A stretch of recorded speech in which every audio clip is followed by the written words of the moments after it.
South India shopping మాల్లో blockbuster Ashadham #1 kilo sale.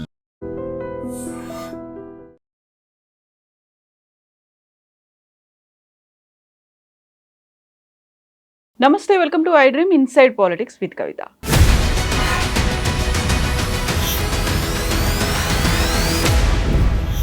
తెలంగాణలో బీసీలకి సంబంధించి 42% రిజర్వేషనే కాదు, ఆర్డినెన్స్ కూడా పంపిస్తాము అని సీఎం రేవంత్ రెడ్డి అనౌన్స్ చేసిన తర్వాత విచిత్రకరమైనటువంటి పరిస్థితులు రాష్ట్రంలో ఎందుకు కనిపిస్తున్నాయి? దాడులు, ప్రతిదాడులు, ఆ తర్వాత గన్మెన్ల కాల్పులు, వీటికి తోడు భాష, సామెతలు. యాక్చువల్గా ఇలా ఓవరాల్గా మనం ఈ సంఘటన అన్నింటినీ ఎలా చూడాల్సినటువంటి అవసరం ఉంది? మనతో పాటుగా పొలిటికల్ అనలిస్ట్ ప్రకాష్ గారు ఉన్నారు. ప్రకాష్ గారు నమస్కారం అండి. సో బోల్డ్ అని ఇష్యూస్ మనం అక్కడ బీసీలకు సంబంధించి 42% ఆర్డినెన్స్ నిజంగా అది అవుతుందా కాదా, ఆమోదం లభిస్తుందా అని మాట్లాడుకునే లోపే సడన్గా పాపప్ అయి వచ్చినటువంటి ఈ ఇన్సిడెంట్ ఎట్లా చూస్తున్నారు? పర్టికులర్గా తెలంగాణలో ఉన్నటువంటి సామెతలు, దానికి పదప్రయోగాలు ఎలా చూడాలి? ముందుగా నేను చాలాసార్లు చెప్తుంటా, సూర్యుని చూపెడితే సూర్యుని చూడకుండా వేలును చూస్తారు అని. అంటే ఎవరైనా ఏదన్నా ఒక నిర్ణయం తీసుకున్నప్పుడు కానీ ఆర్డినెన్స్ వస్తుందని ఆమె సెలబ్రేషన్ చేసుకుంటా ఉన్నది. ఆర్డినెన్స్ మీద మాట్లాడాలి, ఆమె రాజకీయాల గురించి మాట్లాడచ్చు. కానీ వ్యక్తిగత దూషణలకు పాల్పడడం అనేది అది మల్లన్నకైనా సరికాదు, కవిత గారికైనా సరికాదు. అసలు ఆ కల్చర్ ఇక్కడ లేదమ్మా. తెలంగాణలో ఒకరినొకరు పరుష పదాలతో దూషించుకోవడం అనేది ఈ మధ్యన మొదలైంది. ఆంధ్ర తెలంగాణ గొడవలప్పుడు కూడా ఉద్యమంలో కొంత వేడి రాజేయడానికి కొంత పరుష పదాలు వాడేవాళ్ళు, కానీ వ్యక్తులను టార్గెట్ చేసి వాడలేదు ఎప్పుడు. వ్యక్తులను, వాళ్ళ రూపాలను, ఇట్లా వాళ్ళ కమ్యూనిటీని ఇట్లా ఎప్పుడు కూడా రాలేదు. కేసీఆర్ గారు మాట్లాడినప్పుడు చాలా జాగ్రత్తగా మాట్లాడేవాడు, తెలిసే మాట్లాడేవాడు. ఉద్యమంలో కొంత వేడి రావాలి, కానీ ఈ రకంగా వ్యక్తులను టార్గెట్ చేయడం అనేది సరైనది కాదు. తెలంగాణ సామెతలు చాలా బాగుంటాయి. అంటే ఎక్కువ తక్కువ అంటే మాటలు చెప్పకుండా తక్కువ పదాలల్లో అర్థం వచ్చేటట్టుగా చేస్తారు. అయితే జైరాబాద్ మల్లన్న గారి స్పీచ్ కూడా నేను విన్నాను.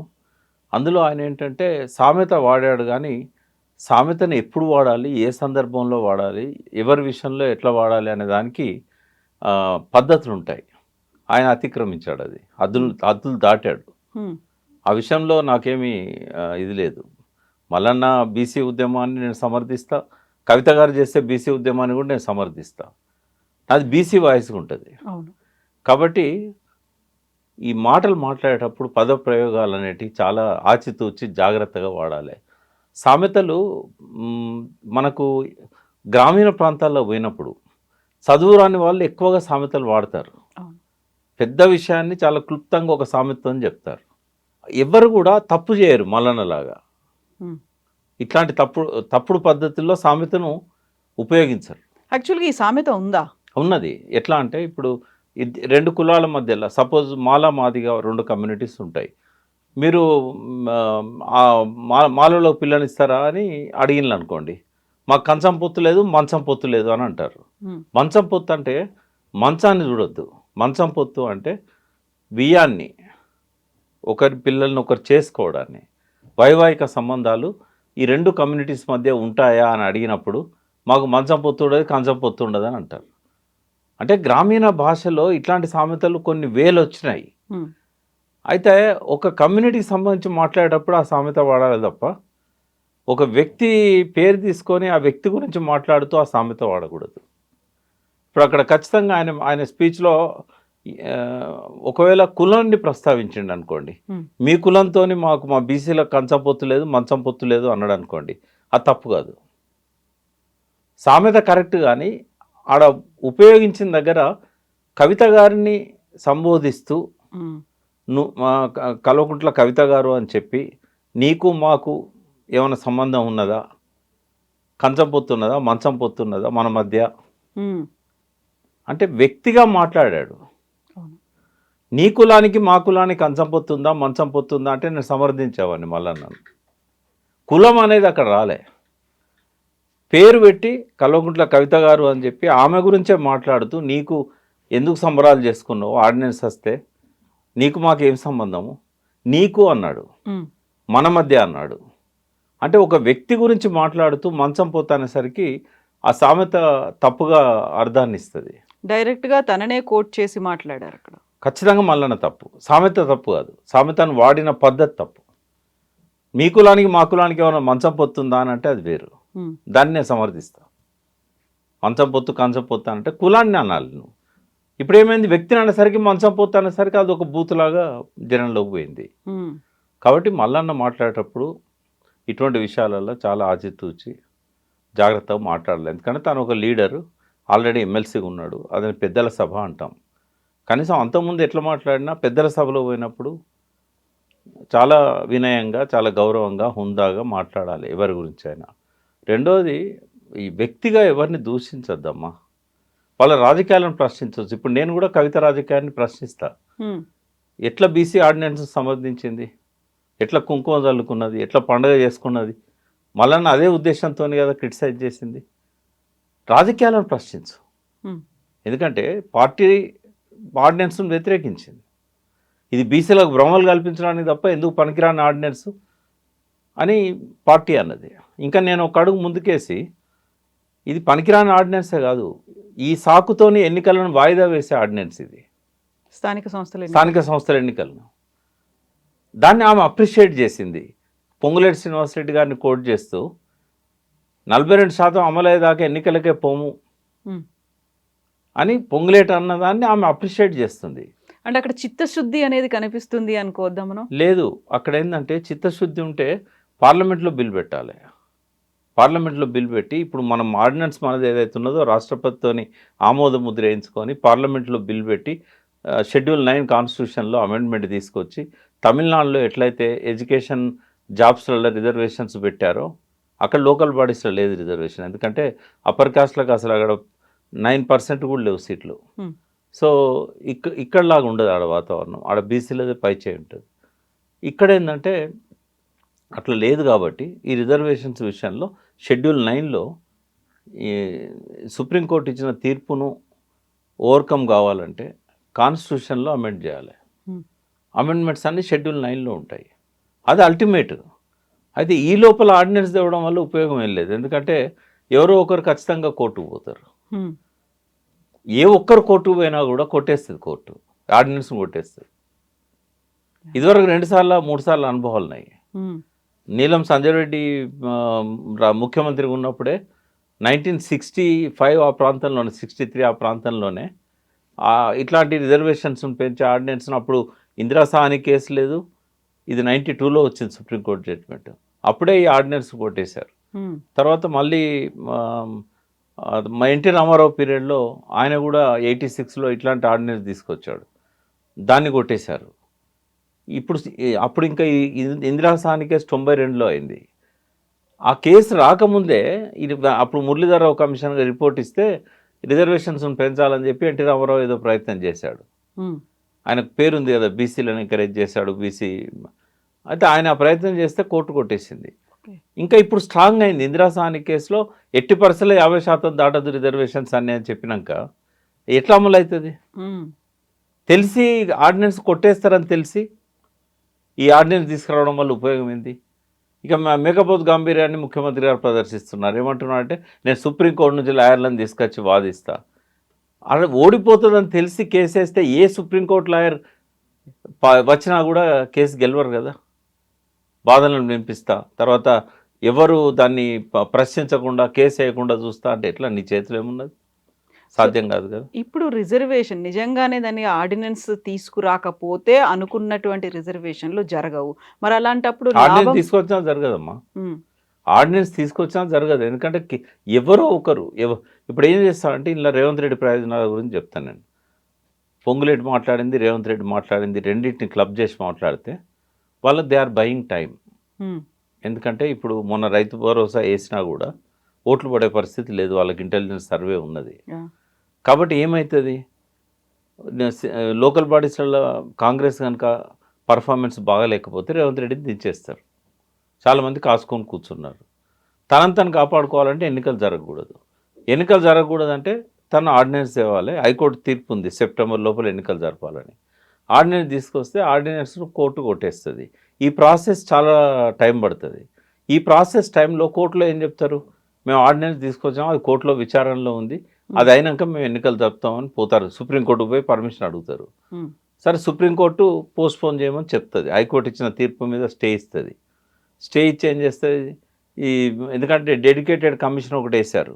వాస్తవంగా బీసీ కులగణనకు ఆ కమిషన్కి ఏమి సంబంధం లేదు. ఆయన ఆయన ఆయన ఆధ్వర్యంలో జరగలేదు. ఆ వచ్చిన రిజల్ట్ కూడా ఆయన దాన్ని చూసింది కూడా కాదు. ఆయన డెడికేటెడ్ కమిషన్ నా రూమ్లో కూర్చోబెట్టారు, వీళ్ళు చేసేది వీళ్ళు చేసుకున్నారు. జిఐడి తరఫున సర్వే చేశారు. కమిషన్కు దానికి సంబంధమే లేదు.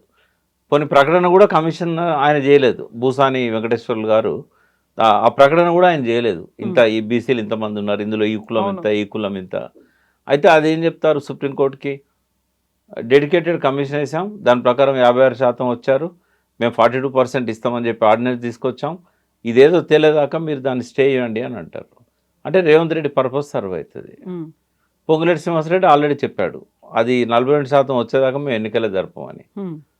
ఎక్కడ ఏం చేస్తే వస్తాయి అనంటే డైరెక్ట్గా మోడీ గారి దగ్గరికి ఎంపీలందరినీ తీసుకెళ్ళి రాష్ట్రపతి గారితో ఆమోద ముద్ర వేసి మనం అసెంబ్లీలో చేసిన 2 బిల్లులు ఉన్నాయి కదా, ఆ 2 బిల్లులకు సంబంధించి ఆమోద ముద్ర రాష్ట్రపతి తీసుకొని దాని మీద బిల్లు పార్లమెంట్లో పెట్టాలి.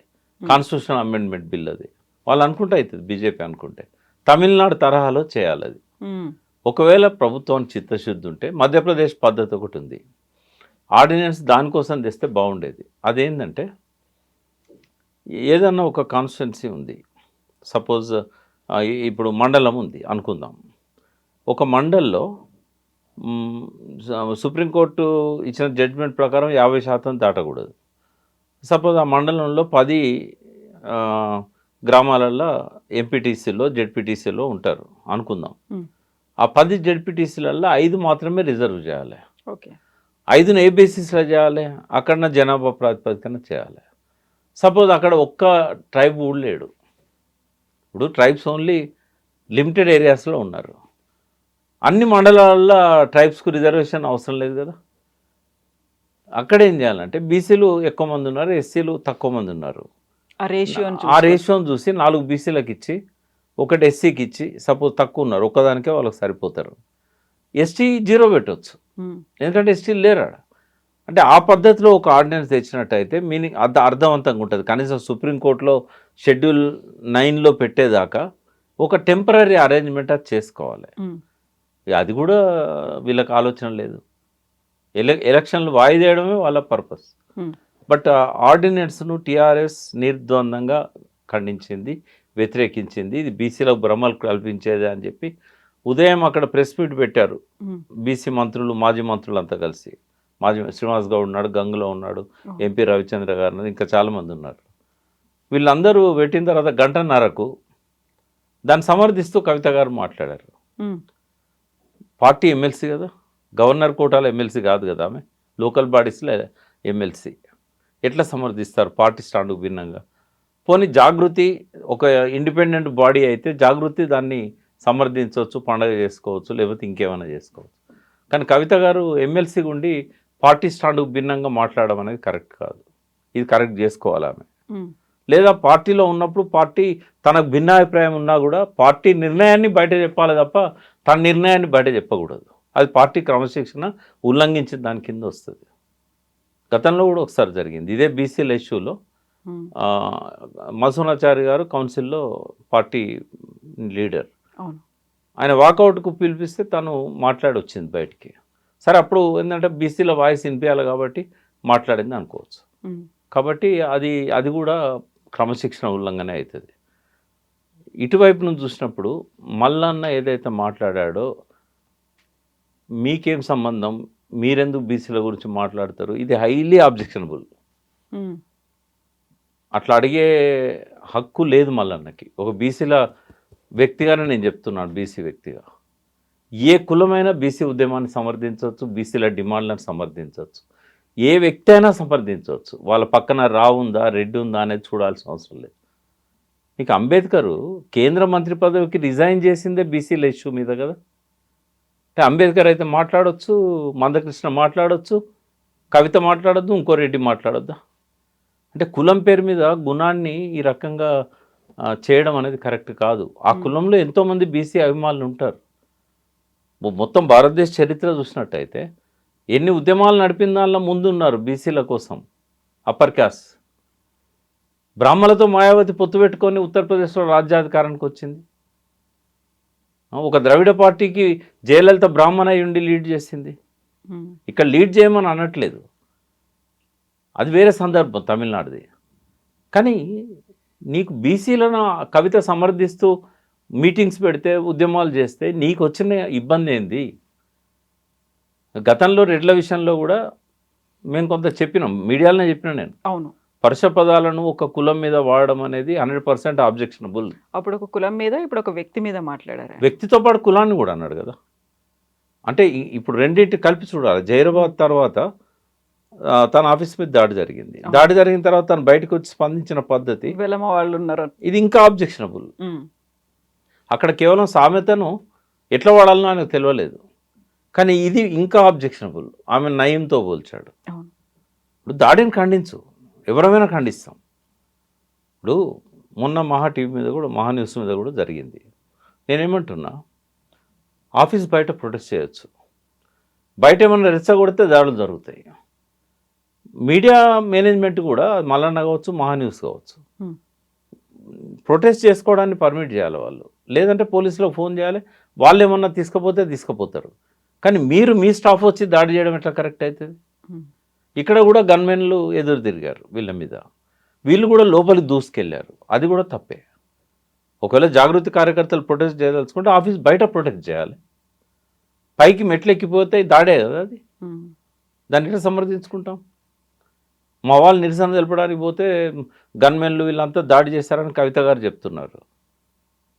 నిరసన తెలపడం బయట చేయాలి, అది పైకి మెట్లు ఎక్కిపోయి లిఫ్ట్ ఎక్కిపోయి ఆఫీస్లో పోయి అది దాడే అవుతుంది తప్ప అది నిరసన కాదు. అక్కడ ఇట్లాంటివే జరుగుతాయి. ఒకసారి అంత దూరం పోయిన తర్వాత వాళ్ళు తోసేస్తారు, అవసరమైన పద్ధతిలో ప్రతిఘటిస్తారు, దాన్ని దాడి అంటారు తప్ప నిరసన అన్నారు. అంటే కొంచెం ఈ రాజకీయ నాయకులు, మల్లన్న కావచ్చు, కవిత గారు కావచ్చు, నిరసన ఎట్లా తెలపాలి, పరుష పదాలు ఎప్పుడు వాడాలి, వ్యక్తుల పట్ల ఎట్లుండాలి రాజకీయాలలో, ఇవన్నీ మళ్ళీ నేర్చుకోవాల్సిందే వాళ్ళు. ఈ మెచ్యూరిటీ అయితే తెలంగాణకు పనికిరాదు. నేను ఇద్దరిని అంటున్నా, ఏ ఒక్కరిని సమర్థించట్లేదు. ఇప్పుడు కవిత రెబల్ వాయిస్ అయిందా బీఆర్ఎస్ పార్టీ తరఫున? ఇప్పుడు దానివల్ల ఏం లాభం అమ్మా? నిన్న జరిగినటువంటి ఇన్సిడెంట్ తర్వాత బీఆర్ఎస్ నుంచి ఎవరు మాట్లాడారు అనుకుంటే ఇప్పటిదాకా ఎవరు స్పందించలేదు. కేవలం మధుసూదనాచారి గారు మాత్రం ఒక లెటర్ రూపంలో స్పందన అనేది వచ్చింది. ఆమెకు నోటీస్ ఇవ్వాలి కదా, ఆమెకు నోటీస్ ఇవ్వాలి. ఆర్డినెన్స్ను పార్టీ వ్యతిరేకించినప్పుడు నువ్వు సమర్థించడం కరెక్ట్ కాదు, దానికి ఎందుకు సమర్థించారో కారణాలు చెప్పండి అని చెప్పి నోటీస్ ఇవ్వాలి, షోకాజ్ నోటీస్. పార్టీ ఇవ్వలేదు. లేదా కవిత గారు చెప్పిందా కరెక్ట్ అయితే పార్టీ స్టాండ్ మార్చుకోవాలి. అది వాళ్ళిద్దరి మధ్య తేల్చుకోవాల్సిన అంశం. అది బయట నుంచి ఒక అనలిస్ట్గా నేనైతే పార్టీ ఆ రకంగా మౌనంగా ఉంటే ఇంకా ముందు కూడా పార్టీ స్టాండ్కు వ్యతిరేకంగా మాట్లాడవచ్చు. ఇప్పుడు కవిత అరెస్ట్ అయినప్పుడు మొత్తం పార్టీ అంతా స్పందించింది, లీడర్లు, కార్యకర్తలు అందరూ సంఘీభావం ప్రకటించారు, నిరసనలు, వాయిస్లు వినిపించారు. నిన్న జరిగిన అటాక్ తర్వాత ఒక్కరు కూడా మాట్లాడలేదు. ఎందుకు? వాళ్ళు ఏమైనా డిసోన్ చేసుకున్నారా, లేకుంటే కవితనే బయటకు వచ్చే ప్రయత్నాల్లో ఉందా అనే మాట. అంటే ఆ కేసు వేరమ్మా, అది ఒక ఫేక్ కేసు.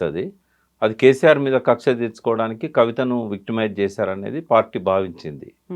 బట్ ఇక్కడ మాత్రం ఇది పార్టీకి సంబంధించిన విషయం కాదు, ఇది జాగృతికి సంబంధించింది. బట్ ఆమె విషయంలో మాత్రం ఆమె స్టాండ్ను క్వశ్చన్ చేయాల్సిన అవసరం పార్టీకి ఉంది.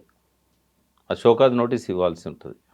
ఆమె దాని మీద ఇచ్చిన ఎక్స్ప్లెనేషన్ బట్టి చర్య తీసుకోవాలన్నా వద్దా అనేది. ఎందుకంటే ఒక ఇంపార్టెంట్ అంశం మీద, ఒక 50% ప్రజలకు సంబంధించిన అంశం మీద పార్టీకి ఒక అభిప్రాయం ఉంటుంది, పార్టీలో ఉన్న ఎమ్మెల్సీకి ఒక అభిప్రాయం ఉంటుంది, ఉండొచ్చు. డెమోక్రటిక్ సెంట్రలిజం అంటారు. అంటే పార్టీ నిర్ణయానికి మీకు ఇష్టం ఉన్నా లేకున్నా బద్ధుడై ఉండాలి. వ్యక్తిగతంగా నచ్చకపోవచ్చు. ఇప్పుడు నేను తెలంగాణ ఉద్యమ సమయంలో కానీ, తెలంగాణ ముఖ్యమంత్రిగా కేసీఆర్ గారు ఇరిగేషన్ మినిస్టర్గా తీసుకున్న నిర్ణయాల పట్ల నాకు చాలా ఆబ్జెక్షన్స్ ఉన్నాయి. బట్ నేను ఆ పార్టీ అందులో చైర్మన్ ఉన్నాను. నేను ప్రభుత్వంలో చైర్మన్ ఉండి నేను ముఖ్యమంత్రి తీసుకున్న నిర్ణయాలను ప్రశ్నించగలుగుతానా? లోపలనే దిగమింకొని ఉండేది. చాలామంది అట్లా పార్టీలో ఉన్నారు. బట్ ఒక్కసారి బయటికి వాయిస్ వచ్చిందంటే పార్టీ క్రమశిక్షణ ఉల్లంఘించినట్టు కదా. ఎగ్జాక్ట్లీ. నేను పార్టీలో లేకపోయినా ప్రభుత్వంలో ఉన్నాను కాబట్టి నేను నా లిమిట్స్లో నేను ఉండేవాడిని. సో పార్టీ క్రమశిక్షణని ఉల్లంఘించారు, లేకుంటే పార్టీ వ్యతిరేక కార్యకలాపాలకు పాల్పడుతున్నారు అని గతంలో చాలా మందిని సస్పెండ్ చేసింది బీఆర్ఎస్ పార్టీ. కవిత విషయంలో ఒక డెసిషన్ తీసుకోలేకపోతున్నారా? ఏది మాట అంటే అనలేకపోతున్నారా? కవిత గారు పార్టీ వ్యతిరేక కార్యక్రమాలు ఏం చేయట్లేదు. పార్టీ నిర్ణయాన్ని ఆమె డిఫర్ అయ్యారు. అయితే డిఫర్ అయినప్పుడు బయటికి మీడియాలో చెప్పకూడదు, ఇంటర్నల్ కమిటీలలో చెప్పుకోవచ్చు. టీఆర్ఎస్ వాళ్ళకు సంబంధించిన ఇంటర్నల్ అంశాలల్లో, పార్టీ క్రమశిక్షణకు సంబంధించిన అంశాలల్లో బయటికి చెప్పడం అది ఉల్లంఘన అవుతుంది. అది పార్టీ వ్యతిరేకమైన యాక్టివిటీ కాదు, బట్ పార్టీ నిర్ణయాన్ని బయటకు డిఫర్ కావడం అనేది కరెక్ట్ కాదు. యాక్చువల్గా అలాంటి విషయంలోనే నేను కేసీఆర్ గారికి ఒక లెటర్ రాశాను. ఆ లెటర్ని కూడా బయటికి లీక్ చేశారు. కేసీఆర్ చుట్టూ దయ్యాలు ఉన్నాయి అనేటువంటి ఒక మాట కూడా వచ్చింది. ఆమె దాన్ని అంటే తర్వాత కూడా ఆమె ఇంటర్వ్యూ ఇచ్చింది ఒక ఛానల్కి.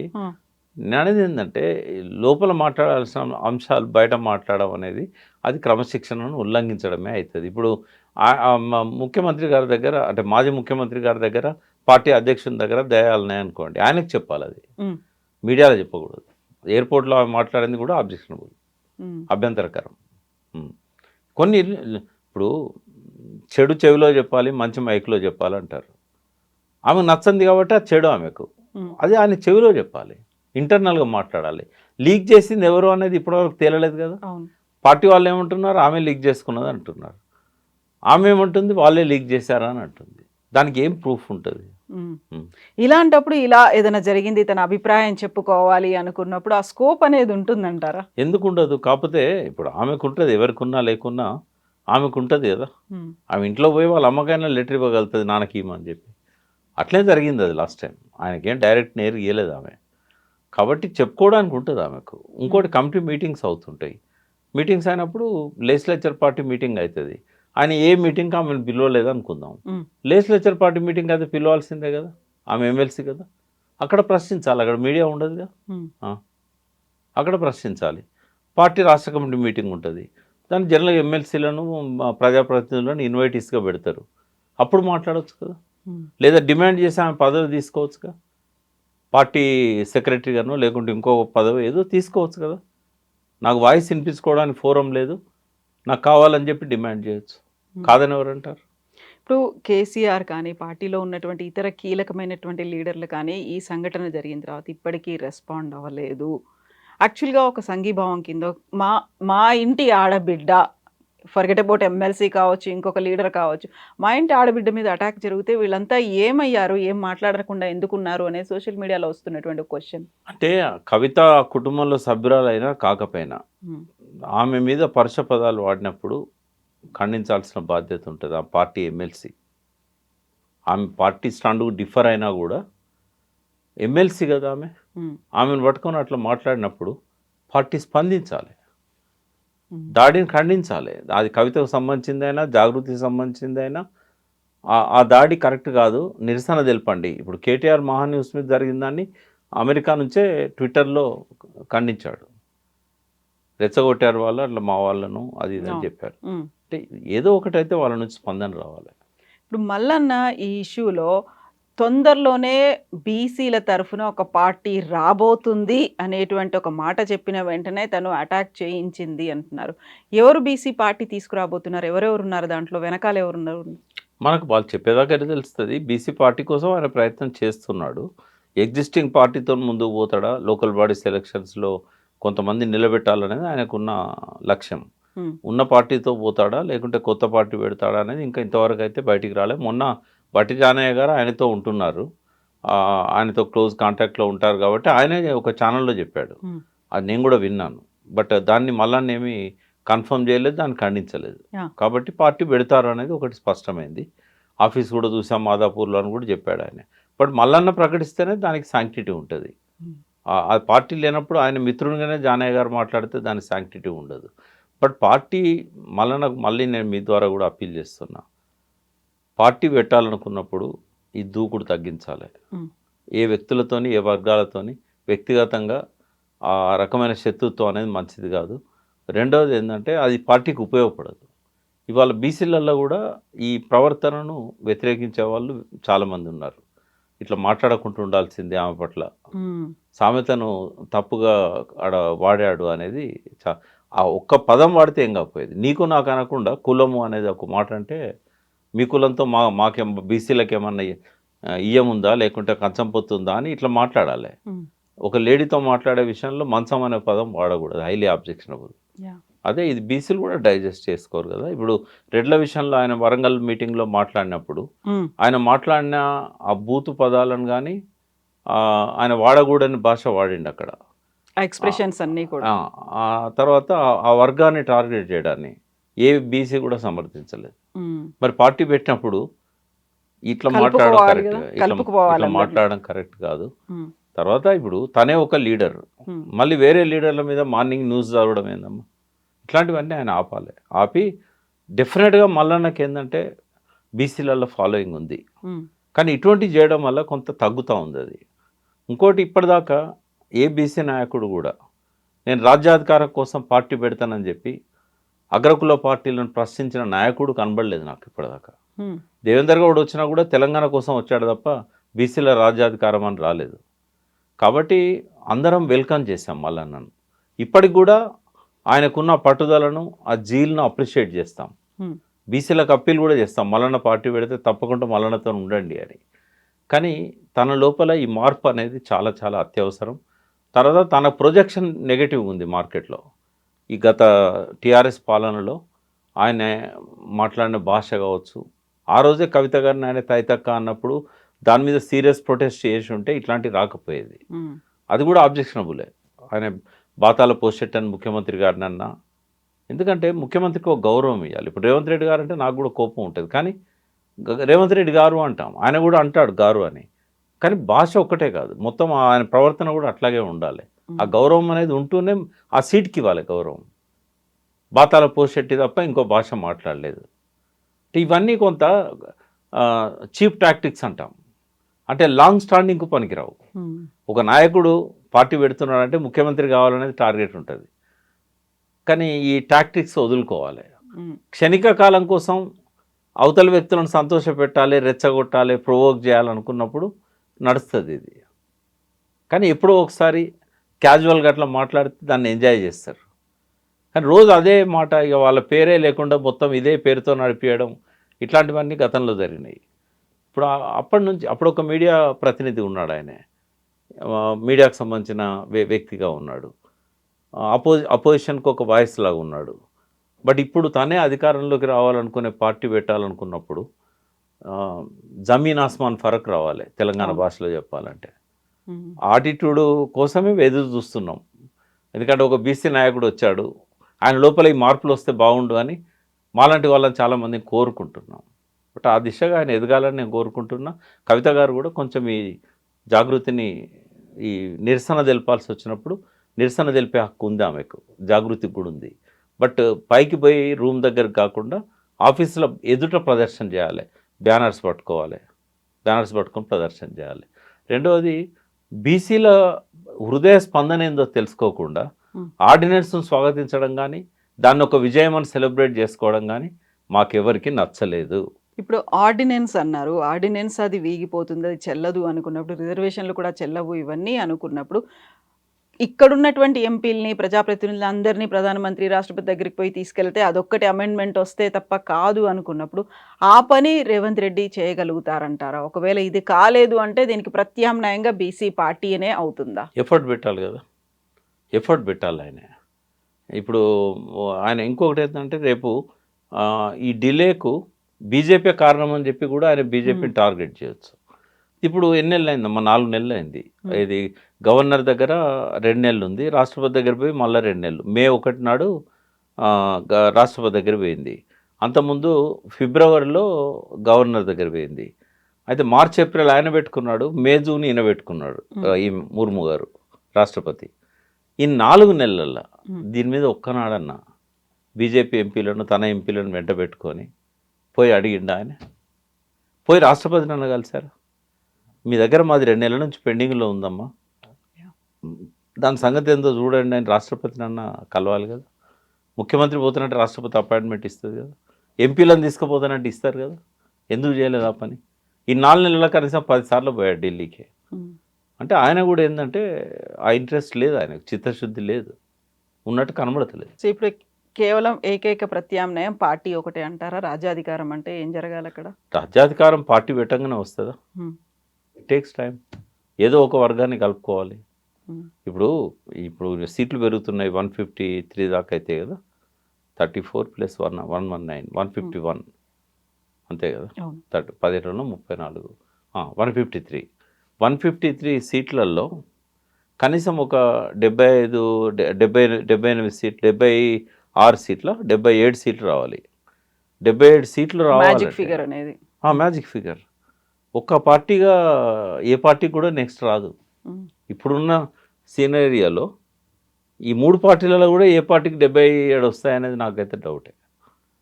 మంచి పోటీ బలంగా ఉంటుంది. ఉన్నప్పుడు బీసీ పార్టీ 4వ పార్టీకి వస్తుంది. ఉమ్. వచ్చినప్పుడు ఒకరితో కలవాల్సి వస్తుంది. ఎవరితో కలిసినా అగ్రకుల పార్టీ అవుతుంది అది. జాతీయ పార్టీలు అయినా అట్లాగే ఉన్నాయి, ప్రాంతీయ పార్టీలు కూడా అట్లాగే ఉన్నాయి. కాబట్టి ఎప్పుడు కూడా పరుష పదాలు వాడడం వల్ల ఏమైందంటే డోర్స్ క్లోజ్ చేసుకోవడం అవుతుంది. ఉమ్. ఆ కోపం ఉంటుంది. పరుష పదాలు వాడకుండా ఉంటే రేపు టీఆర్ఎస్తోనే మళ్ళీ పొత్తుగలవచ్చు కదా. Yeah. కాబట్టి ఎప్పుడు డోర్స్ క్లోజ్ చేసుకోవద్దు లీడర్స్ అనేవాళ్ళు. లౌక్యం కావాలి. ఉమ్. ఇక్కడ ఆవేశము పనికిరాదు. ఆ లౌక్యాన్ని అనుసరిస్తూ అందరితో కూడా కలివిడిగా ఉండాల్సిన అవసరం ఉంటుంది. ఇప్పుడు తను హరీష్ రావు గారిని, కేటీఆర్ గారిని సపోర్ట్ కోసం పోయి అడిగాడు అసెంబ్లీలో. ఆ రకమైన ప్రవర్తన ఉండాలి తప్ప ఇది కాదు. ఇద్దరు కూడా ఒకే సభలో సభ్యులు, కవిత గారు కానీ మల్లన్న గారు కానీ. అవును. అంటే ఇద్దరు ప్రభుత్వానికి వ్యతిరేకమైన దానిలోనే ఉన్నారు. వీళ్ళ మధ్య సఖ్యత ఉండాలి కానీ ముఖాలు చూసుకోలేని పరిస్థితి రాకూడదు కదా. Yeah. కాబట్టి సామెతలు మంచియే, సామెతలలో బూత్ ఉండదు. సామెతలను వాడినప్పుడు అది బూత్ అవుతుంది. కాబట్టి ఆ సామెతలు వాడే విషయంలో ప్రతి ఒక్కరు కూడా దీన్ని ఒక గుణపాఠంగా తీసుకోవాలి. ఎవరు రేపు సామెతలు వాడినా కూడా మల్లన్న ఎట్లయితే దాన్ని కరెక్ట్ టైంలో, కరెక్ట్ ప్లేస్లో, కరెక్ట్ పద్ధతిలో వాడలేదు కాబట్టి ఆయన మీదకి ఇవన్నీ వచ్చినాయి. Yeah. రేపు ఏ నాయకుడు అయినా దీని నుంచి ఒక లెసన్ తీసుకోవాలి. ఎస్ ప్రకాష్ గారు, థ్యాంక్ యూ సో మచ్ అండి. Thank you. నిజంగా ప్రస్తుతం ఉన్నటువంటి సమాజం దేనికి ప్రయారిటీ ఇస్తుంది? ఆర్థిక సంబంధాల చుట్టూ మాత్రమే తిరుగుతోంది. మళ్ళీ ఎన్నికలంగానే చాలా విరక్తి కలుగుతాను. మంచి అనిపిస్తుంది కదా, లేడీస్ కూడా ఛాలెంజింగ్ జాబ్స్ చేసినప్పుడు చాలా బాగుంటది. ఫుడ్ డెలివరీ ఇవ్వటానికి వెళ్ళినటువంటి డెలివరీ బాయ్ అనిల్ పై కళ్ళ ముందు